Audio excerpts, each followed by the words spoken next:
Teachers full effort ಹಾಕಿ ಪಾಠ ಮಾಡಬೇಕಾದ್ರೆ ಮಕ್ಕಳು ಯಾವಾಗಲೂ ಕೇಳ್ತಾನೆ ಇರ್ತಾರೆ. ಆದರೆ ಅವ್ರು ನಿಜವಾಗ್ಲೂ ಪಾಠನೇ ಕೇಳ್ತಿರ್ತಾರೋ ಇಲ್ಲ ಬೇರೆ ಏನಾದರೂ ಓಡ್ತಿರುತ್ತೋ ಗೊತ್ತಿರಲ್ಲ. ಹಾಗಿದ್ರೆ ಬನ್ನಿ ನಮ್ಮ ನಾಟಿ ಕೃಷ್ಣ ಆ ಟೈಮಲ್ಲಿ ಏನು ಮಾಡ್ತಿದ್ದ ಅಂತ ನೋಡೋಣವಾ. ಕ್ಲಾಸಲ್ಲಿ ಟೀಚರು ಯೂಶ್ವಲಿ ಮಕ್ಕಳೆಲ್ಲ ಸೀರಿಯಸ್ ಆಗಿ ಪಾಠ ಕೇಳ್ತಿದ್ದಾರೆ ಅಂತ ಅಂದ್ಕೊಂಡು ಅವ್ರ ಪಾಡಿಗೆ ಅವರು ಪಾಠ ಮಾಡ್ಕೊಂಡು ಹೋಗ್ತಿರ್ತಾರೆ. ಬಟ್ ಆ್ಯಕ್ಚುಲಿ ಅದೇ ಟೈಮಲ್ಲಿ ನಾಟಿ ಕೃಷ್ಣನ್ ಮೈಂಡಲ್ಲಿ ಬೇರೆ ಏನೋ ಓಡಾಡ್ತಿದೆ. ಲೈಕ್ ನಾನು ಇವತ್ತು ಡೋರ್ ಲಾಕ್ ಮಾಡಿದ್ನ, ಹಾಗೆ ನಾನು ಒಂದಿನ ಸಕ್ಸಸ್ ಆದರೆ ನಾನು ಏನು ಮಾಡಲಿ. ಅದೇ ಟೈಮಲ್ಲಿ ಅವ್ನ ಬೆಸ್ಟ್ ಬಡಿ ವಿಶಾಲ್ ಕೃಷ್ಣಗೆ ಆಗಾಗ ರಿಮೈಂಡರ್ ಕೊಡ್ತಾನೆ ಇರ್ತಾನೆ. ಬ್ರೋ ಫೋಕಸ್, ಮ್ಯಾಮ್ ಕ್ವಶನ್ ಕೇಳ್ಬೋದು ಅಂತ ಹೇಳಬೇಕಾದ್ರೆ ಕೃಷ್ಣ ಅಂತಿರ್ತಾನೆ ಹೊರತು ಸೀರಿಯಸ್ ಆಗಿರಲ್ಲ. ಈ ಕಡೆ ಟೀಚರು ನೋಟ್ಸ್ ಕೊಡ್ತಾಯಿದ್ರೆ ಆ ಕಡೆ ಕೃಷ್ಣನ ಮೈಂಡು ಟ್ರಾವೆಲ್ ಮೋಡಿಗೆ ಹೋಗಿರುತ್ತೆ. ಇದನ್ನೆಲ್ಲ ಅಬ್ಸರ್ವ್ ಮಾಡ್ತಿದ್ದ ರವಿ ಕೃಷ್ಣ ಯಾವಾಗಲೂ ಹೀಗೇನೆ ಅನ್ಕೋತಿರ್ತಾನೆ. ಬಟ್ ನಮ್ಮ ಕೃಷ್ಣ ತನ್ನ ಲೈಫ್ ಬಗ್ಗೆ ತುಂಬಾ ಸೀರಿಯಸ್ ಆಗಿ ಯೋಚನೆ ಮಾಡ್ತಿರ್ತಾನೆ.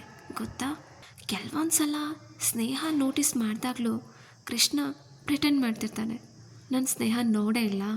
ಹಿ thought I am not careless, just lost in thoughts ಅಂತ. Every one looks perfect in online when comes to his friends. They are loving, achieving something, and Krishna start comparing about himself. Why I am not there yet. Finally bell rang. Only teacher and Krishna left. Then teacher called Krishna. Why you always look lost in my class? Then Krishna, I don't know ma'am. My mind doesn't stay still. Teacher, thinking is good Krishna, but don't fight yourself.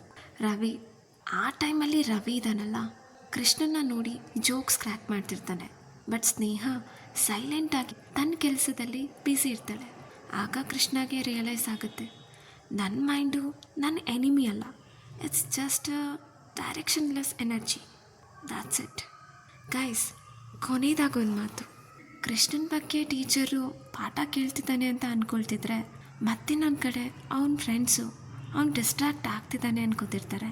But actually ಕೃಷ್ಣನ ಮನಸ್ಸಲ್ಲಿ ತನ್ನ ಫ್ಯೂಚರ್ನ ಹೇಗೆ build ಮಾಡಬೇಕು ಅನ್ನೋದ್ರ ಬಗ್ಗೆ ಯೋಚನೆ ಇರುತ್ತೆ ಹೊರತು ಬೇರೆ ಇನ್ನೇನೂ ಇರೋಲ್ಲ. ಓವರ್ ಥಿಂಕಿಂಗ್ನ ವೀಕ್ನೆಸ್ ಅಂತ ಕನ್ಸಿಡರ್ ಮಾಡಿದೆ ಅದೇ ಥಾಟನ್ನು ಸ್ಟ್ರೆಂತಾಗಿ ಟರ್ನ್ ಮಾಡಿಕೊಂಡ್ರೆ ಎಷ್ಟು ಚೆನ್ನಾಗಿರುತ್ತೆ ಅಲ್ವಾ.